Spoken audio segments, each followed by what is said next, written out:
I've been on YouTube. I've been doing digital content now for years. I've been making videos. I think it was 2017 I made my first YouTube video. A lot has changed in those years. I've learned a lot in those years. And over especially the last 6 to 8 months, I've really wanted to try a different format. And my editor and I, we've been talking, and I want to talk about things that are not just breathwork related. Obviously, hey, I got my books. Definitely check out my books. Definitely, we're going to be talking about breathwork, and in this new format, we're probably going to have some breathwork sessions, actual guided breathwork sessions. I'm going to go over to the studio, plop down, and guide you through some sessions during some of these episodes. But I want to talk about other things that have changed my life and things that I think are really important at this point in history. I'm filming this in October of 2023, and 3 years ago, remember 3 years ago, October of 2020, we thought, oh my God, this is this crazy thing that's happening to the whole world. We've got this huge thing that man, I can't wait till that's over and things go back to normal. Well, my friends, I don't think that is going to happen anytime soon. And I think we live in crazy times that are only getting more frightening. And they're getting to the point where you don't see people talking about them around the water cooler. You don't see people, hey, Chuck, good to see you. Hey, did you hear about what's going on over in whatever place?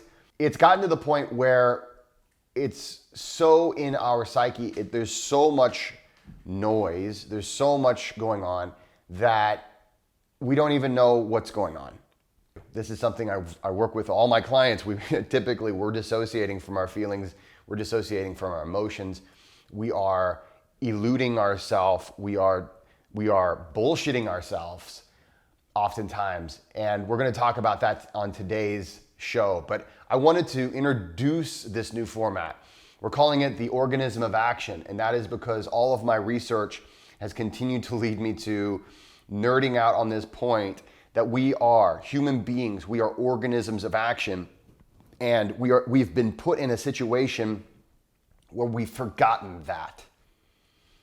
It's not going to be a super serious thing all the time, I promise. I'm a big fan of cheesy movies. If you're a fan of cheesy movies, let me know what movie you think I should review. I'd love to do a review of a cheesy movie. Those are movies that are so bad that they're good. So, for instance, The Room is one of my favorite cheesy movies. I'm also going to be telling a dad joke probably every single episode. So, sorry, look out for that. So I've got some moringa tea here, and I probably should have let it steep a little bit longer, but I want to get on with this episode. So here we go. So moringa tea, it has kind of an earthy flavor to it. And I like the flavor. There's no caffeine in moringa, so you can take it any time of day you want to without any kind of worry about, is it going to keep me up, or is it going to put me into an anxiety state. I'm trying to take in less caffeine just in general.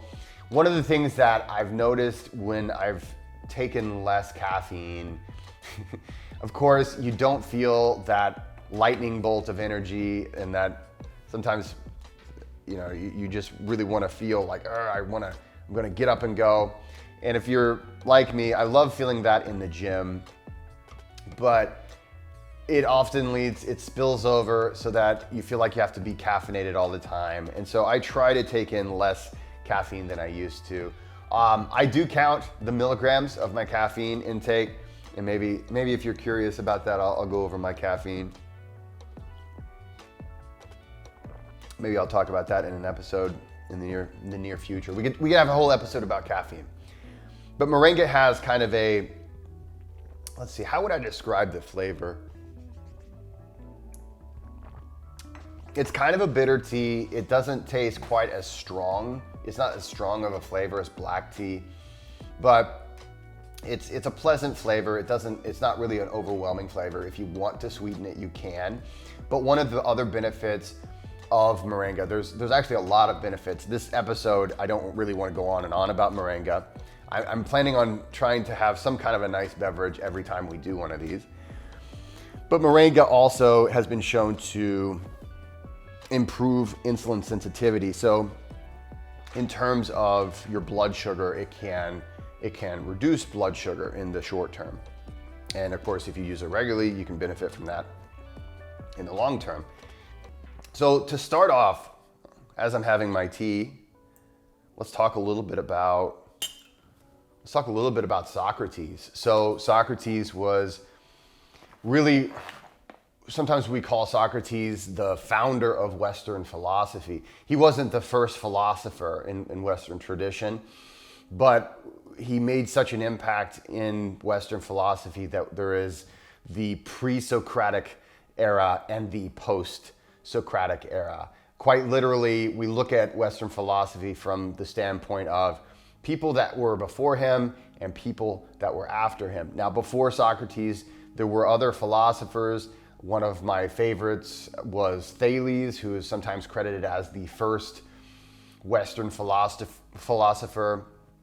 One of my favorite stories about Thales was, though, he started to notice a correlation between a heavy rain season and a really good olive oil or olive crop.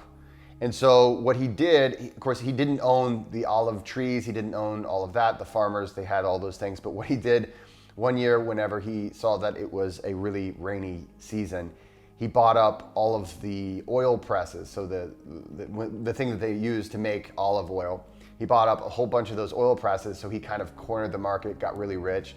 So Thales did a lot for us, but it wasn't until we get to Socrates that we start to see what we call, maybe what we might consider the Western philosophy that we might recognize.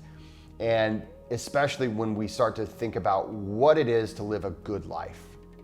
The Oracle of Delphi had these 3 dictums, and one of the dictums was, know thyself. And this is where I want us to start this journey together in this new format, is really with a clear, defined goal of knowing ourselves. And, excuse me, I'm gonna have a little of this tea. It is good. It is actually really good. It's got such a light flavor. I really dig it. But Socrates, he really was invested in this know thyself. Really know what it is. Not only, of course, in the modern day, we might say, well, know thyself. Well, what do I like? And who am I? And how do I identify? Or how do I express myself? What Socrates was really mostly concerned about was, why do I do what I do? What is the things? What is the thing that motivates me to be who I am and to live the life that I'm living? What is the thing that causes me to make the decisions that I make, causes me to think about the things that I think about? Ultimately, what's at the heart of my ethics? What's at the heart of my values? Why do I believe what I believe? Why do I say what I say? Why is that? And it's interesting, the Oracle of Delphi was this thing. It was a group of these oracles that you would go, and maybe you were a business person and you were trying to make a business decision, or you were looking for some kind of advice. You would go see the oracle. The oracle, you would get some advice, and it would be pretty cryptic. So it's a lot like the fortune tellers or like a fortune cookie. It would be pretty cryptic. You would get this, and maybe you might say, should I go into business with Xenon this year? Me and Xenon, we've been thinking about starting this bread business. Should we go into business with Xenon? And the oracle might say something back to you like, the sheep and the wolf fly together under the moon. And it'd be something really cryptic. And then after the thing happened, after time went on, you made your decisions, you would try to decipher it there, but usually afterwards then you might find some kind of meaning. But it's interesting that in the case of Socrates, when asked, who is the wisest man in all of Greece? Socrates. They just said, it's Socrates. And so Socrates, we look at Socrates, of course, as this very profound figure who developed what we also might consider to be, actually it's a method called the Socratic method, which is ultimately learning through questions. And we might argue through questions. So instead of making statements in a debate, or instead of making statements in like an argument or something like that, he would ask questions. So, and he did this all the time, and they put him to death pretty much for it. He would go to the market, go to the village square, and ask people questions.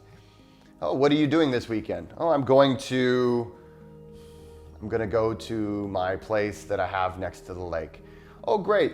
Well, why are you going to the place that you have next to the lake? Well, my family likes to go to this place and have a good time. Oh, great. So what is it to have a good time? Well, and he would ask these questions, and eventually you would get to the point where you would have what we would consider an infinite regress. You would get to a point where you had no reason to do, you didn't know why you're doing what you're doing. And a lot of times it would get down to, I want to feel happy. Oh, so you know what happiness is. Can you help me? What is happiness? And people would be, rightly upset. They're just trying to have a great day. They're trying to have a great weekend. Damn it, Socrates, why you got to come over here and ruin my good time? I'm just trying to have a good time. So he eventually caught the attention of some of the aristocratic youths, and as a result, some of the older folks in the community were really upset with Socrates for leading them astray. So they accused him of leading them astray. And ultimately, he was asking them to examine themselves. He was asking them to come to ultimately the realization that so much of what we do is for reasons that we don't even know. So much of what we do is dictated by forces that we're not really aware of. And today in cognitive science, we would consider these are unconscious cues, unconscious things. And this is where much of my research in my last book, or my most recent book, I'm making this video before it's even come out, so it's not an old book by any means, it's about to come out, The Language of Breath. This is where a lot of my research went to, is ultimately we are influenced by our unconscious so much that we don't even realize it. We think we're the only way to do something is to go this way, or we will make these decisions ultimately based off of no logical reason. There will be no real rationale, but we feel compelled to do these things. We feel that this is the right way to go. And so Socrates, of course, they put Socrates to death. It was a forced suicide. They had him drink, I believe it was hemlock tea, not moringa tea. Had he been drinking this moringa tea with me, he would be just fine. He would probably be healthier as a result. But they had him drink the hemlock tea, and it was said that during his trial, they gave him some opportunities to get out. Actually, Socrates did this really badass thing. He was like, listen, okay, here's how you punish me.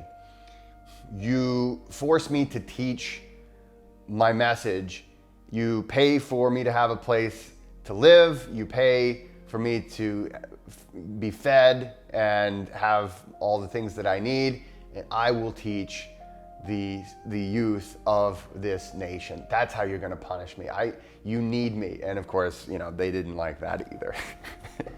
It was pretty cool though. It was a pretty cool punishment. I would love to get punished by, getting more money and more resources.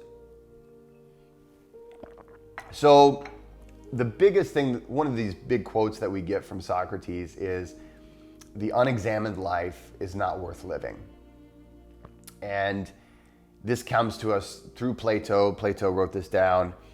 And ultimately, when we hear this, a lot of times we're not really sure what to make of it. What do you mean unexamined life? Do you mean I'm supposed to overthink everything? Am I supposed to ruminate about all these things? What do you really mean, Socrates? And ultimately what he's talking about, it comes back to the know thyself. It comes back to, why are you doing the things that you're doing? Do you have a real reason to do the things that you're doing? Why are, in this case, in the case of the world that we live in, I think so much, I want to be more free. And I think we all want to be more free, but we feel as though, well, I have to do these things. I can't get out of this path. There is no choices. There's not a off ramp for me. But I think what we can really learn from Socrates, what we can take from this dictum that he gives us, the unexamined life is not worth living, is that we're constantly making these decisions, we're constantly reinforcing beliefs because of unconscious patterns, habits, things that have arisen that we don't question. Ultimately, Socratic dialogue is the art of questioning everything. Socrates often said, my only wisdom is that I know nothing. And ultimately, coming to this conclusion that if we are humble, if we can actually just take some time to question why we're doing what we're doing, why we believe what we believe. And it doesn't mean you have to change your beliefs or change your habits, but it just means being honest. And something I'm trying to do with my own life, and something I would invite everyone that I know to try to do, is just to be more honest. Just be honest. And if you come to the decision that I'm behaving this way and I have no real reason to do that, or I'm all worried all the time about this thing and I really don't have a reason to do that, maybe that's when we can become more free. Maybe that's when we can become a little bit stronger. Maybe that's when we can become a little bit more of who we really are. Maybe that's when we make changes.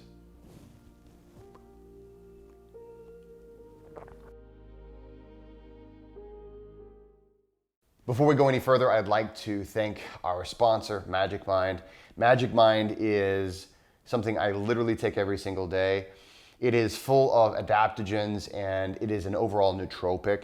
This is something that actually we're going to be talking about in just a minute. It's a supplement that you can trust, and I know that you can trust it because I have done all of these things that I'm about to tell you about whenever we talk about how do you know you can trust the supplement that you're buying. How do you know it's actually what it says it is?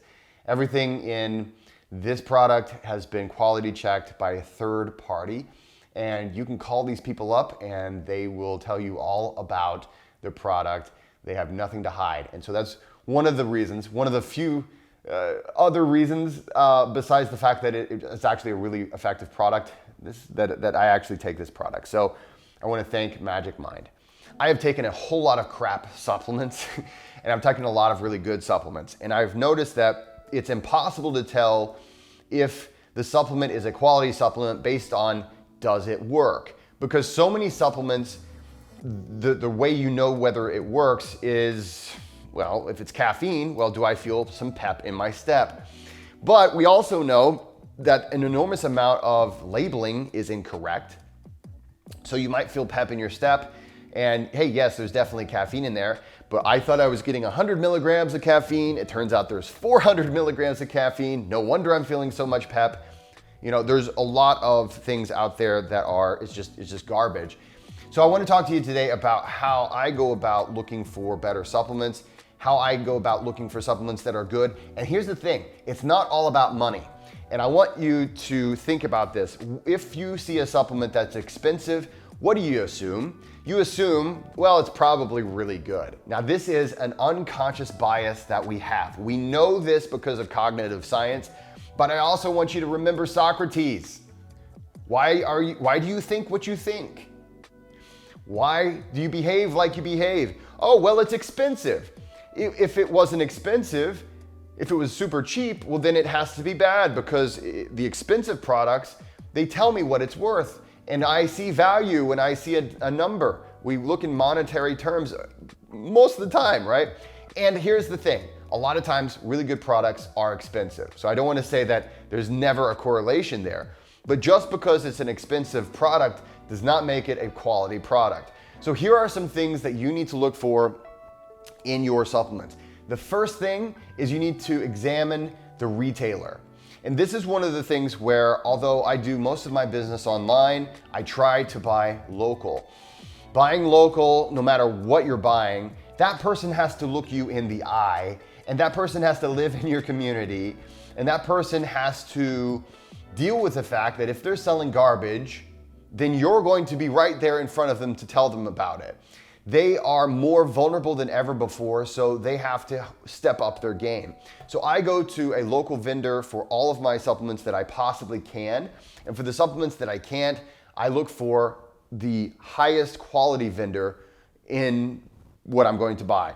Amazon, Walmart, major corporations, they're not focused on quality supplements. They've got so many things that they're selling that they generally have lax policies on things like supplementation. So you can't trust the major brands, or not brands, you can't trust these major retailers to do the sorting out for you. So just because it's on Amazon doesn't mean it's bad, but it certainly does not make it good. So my advice is, first and foremost, consider your retailer, consider the vendor, and then consider buying local as opposed to going over the internet and as your first choice. I know that it's really convenient, but it does pay in most cases to actually go to a physical location for anything you're going to put into your body. The next thing is you want to examine the packaging. So it should be pretty obvious, but all quality supplements should have some tamper-proof seals. This had a tamper-proof seal before I opened it, but all of these things should have tamper-proof seals. Like, I know whether or not this has been opened before I open it. A lot of times they'll even go to the extent of putting a tamper-proof seal on the actual screw-off lid, and then they'll also have a tamper-proof seal underneath it. So you have to take off 2 seals in order to get into the product. This isn't always the case, but it's generally the case of higher value products. So you want to make sure they're really careful with making their product tamper-proof. You want to make sure you can see lot numbers. So for instance, on this bag, I can see down here, I'll show you, there's the lot number down here, and you want to see the expiration date.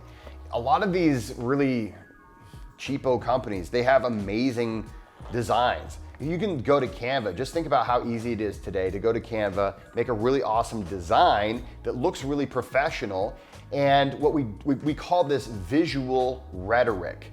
So visual rhetoric is ultimately all the things that you can convey without words. It looks like it should be high quality. It looks like other things that I know are high quality, therefore it must be high quality. That's not always the case. So make sure you have a lot number, make sure you have an expiration date. Those are really important. Lastly, you want to make sure there's contact information for the company. I want to be able to call that company if I need to. I want to be able to talk to someone and ask them about their processes. And I know maybe you don't really have any desire to do that, but they should feel under threat.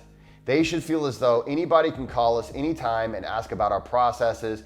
Anybody can call us at any time and ask about how we do things, where we're located. There needs to be a physical location that I could, if I wanted to, I could drive up and I could complain. If they don't provide something like that, they may be fly by night, and they probably are. That's one of the most common things that you're gonna see. If you cannot find exactly where this product was put together or where their home office is, yes, there are many supplements that are put together over here in this country, and then they send this here. They source different things from different countries, and actually, a lot of times you're gonna be able to see where they source their supplements from. That's always good. The more transparent they're being, the more trustworthy that product is. If you can actually get to know the vendor, if you can actually speak to someone, this is whenever I was starting to look into the research by Dr. David Sinclair, Dr. Rhonda Patrick was talking about this too. They were talking about NR and NMN. These are experimental molecules. Well, I don't want just anybody giving me something to put into my body if I'm going to be taking an experimental molecule. If you're interested in my experiences with NMN, you can take a look in the show notes. There'll be links to some videos where I talk about my experiences with NMN. But I was really skeptical. And if you go to Amazon, if you go to a lot of these vendors, you can find all kinds of people who are making NMN. But for especially something that's experimental, something that is not well understood, I wanted to make sure I was getting the thing that all the research was done about. And so I actually reached out and I actually spoke to Dr. Elena Serenova. That's how we started our relationship. I was like, okay, I want to get to know you. Prove to me that your product is what it says it is. And they were able to do that with her company. We'll talk about her another time. But you want to have all of these checks. Lastly, third-party verification is really important. However, it can be cheap and poorly done. Okay, so yes, I did say those two things in that way. It's very important to have third-party verification. In fact, if they don't do some kind of third-party verification of the quality checks on their product, it's probably garbage. Everyone who makes a product that is to be put into your body should be verified by a third party. That is a disinterested party. All they're there for, they get hired to make sure, to do the test, to make sure that that supplement is what it says it's gonna be. However, there are some fly-by-night companies that do this as well, and you might be surprised at the higher, I guess, name brands, some of the brands that use these more fly-by-night third-party verifications that are not all that great. So this is one of the reasons why whenever you're researching the product, it's also important to research how that third-party verification is done. And you can find a lot of that information if you just Google those companies and just Google the quality of that third-party verification. A lot of that information is out there. It's just they know that most people are too lazy. And why are they too lazy? Because they're not really thinking about their actions, right? They don't have real reasons other than I just know I want to take this thing and it feels right. Socrates is spinning in his grave.